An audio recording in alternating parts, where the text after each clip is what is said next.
Hey, here we go with another episode of Graceful Memoirs.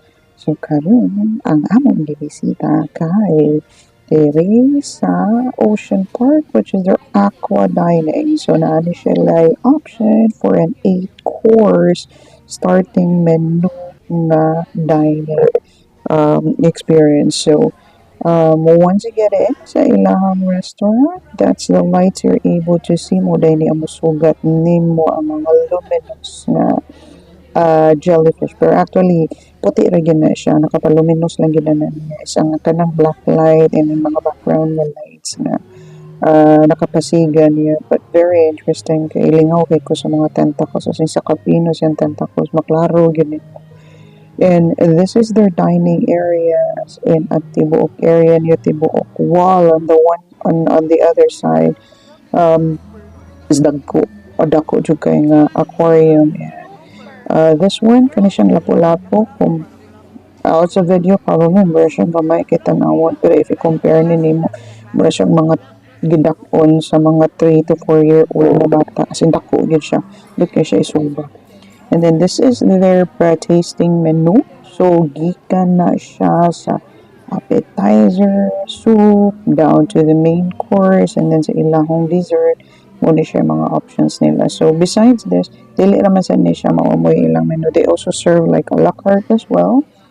It just so happened a special occasion on Father's Day. So muna siya nga nag-go me sa ilang option for the fine dining. This is what we usually call as fine dining when everything is already like organized gikan sa kuan niya sila na lang ang mag-atag nimo ana sa per dish. So maguna na ang appetizer and then after that ang kato na yung iyahang unsay mga sunod-sunod niya up to the main course and then sa final na sa dessert.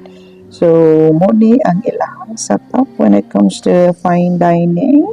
So they have also mentioned na sustainable ang ilang mga dishes. So, ang first ani niya is ang katuning cornet of fish. So, barato siya kanang rice wrapper and then butangan lang o kanang mousse. And this one is their octo. So, interesting kay niyang octo. Kay naani sila yung sauce ang gamit nila. So, I think that was, it's either octopus na siya kanang ink or that could actually be the squid ink. And then kani siyang oysters and mussels niya. Very technical kayo ang ilahang chef kay gamit gid siya ang katong mga buwa niya dito siya sa bone pero agad to siya flavor. And then this one is for panko, shrimp and fish fillet. Mo ni siya kanang lumpia pero gi-combine niya ang shrimp and then the fish and then naana siya gamay nga mura siya caviar, but that's not actually caviar. That is a very technical way to create that flavor nga murag sauce siya pero gihimo nilang bula-bula na siya specific na kanang process on how to do that. Then ang interesting about there is aqua dining is if they have like a special occasion na dining mo magsuri-suri gina sila magdala atong katong ilang kuan to welcome you to their place, which is the experience. You're paying actually for the experience. And then this one is their soup. This is the broccoli veloute. So, ang kuan ani niya soup na siya which is milk based and then burara man to niya wala ko kasabot sa kana siyang broccoli niya pero mura to niya iya man gud siyang gelatin type or mousse type combination. So, I'm very impressed when it comes sa ilahang chef kay very technical unya. Though sa ato ordinary citizens murag bag-o man siya sa ato ang panimpla, but then for those who really know about the culinary industry, they know these dishes are really hard to combine, to compose.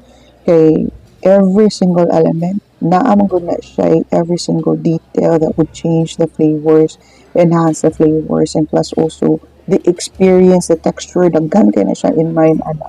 And then, that was also their fish in lacto foam, katong mura siya sabon, but it's not. And then, kani siya ang granitile cheese.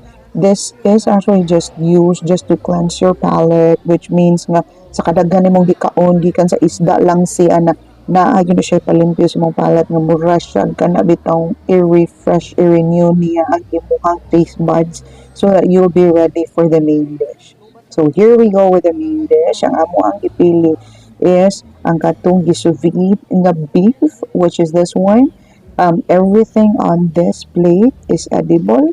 So naagyapon to ang iyang mga caviar type nga flavor, and then ang ilang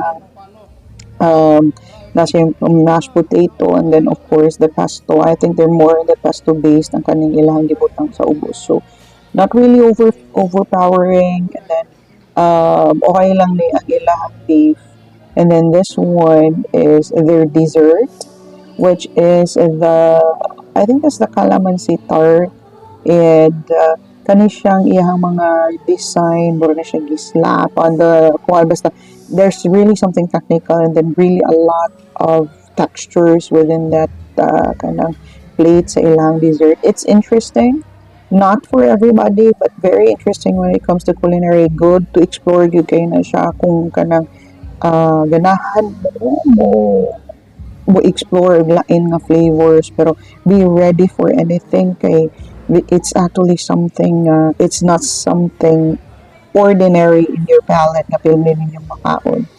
So muni among kalingawan, si ang occasion niya is Father's Day, so this is what they usually do, magscuba dive yun sila. So that's it for our vlog for today. You can go ahead and visit them, and you have a great day.